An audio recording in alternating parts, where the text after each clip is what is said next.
সবাইকে আসসালামু আলাইকুম। তো আমি আজকে ভিডিও নিয়ে আসলাম, আর এটা হচ্ছে ক্লে দিয়ে একটা কার্টুন ক্যারেক্টার বানাবো। তো চলো বানাই। মানে হচ্ছে কার্টুনের নাম হচ্ছে মলং। এটা বানিয়ে আজকে দেখাবো। আমার ভাগ্নি এটা বানাতে বলেছিল, তো আমি বানাচ্ছি। তো লেটস স্টার্ট। তো প্রথমে আমি এটাকে গোল গোল রসগোল্লার মতো বানিয়ে নিচ্ছি। আবার এটা মিষ্টি ভেবে কেউ ভুল করবেন না। এরপর এটাকে চেপে চেপে ঠিক এটার মতো বানাচ্ছি। প্রথমে এটাকে ডিমের মতো বানিয়ে নিচ্ছি। এরপর এটার কান দিব, হাত পা দিব, চোখ মুখ দিব। তারপর টিকটিকি ডিমের মতো ছোট ছোট করে সাইজ করে নিচ্ছি হাত পা আর কানের জন্য।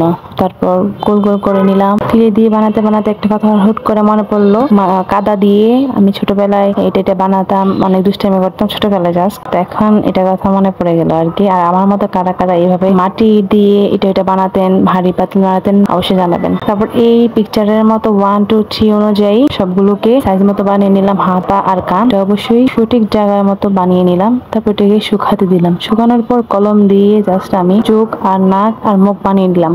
হ্যালো গাইস, কেমন হয়েছে সবাই জানাবা। সবাই ভালো থেকো।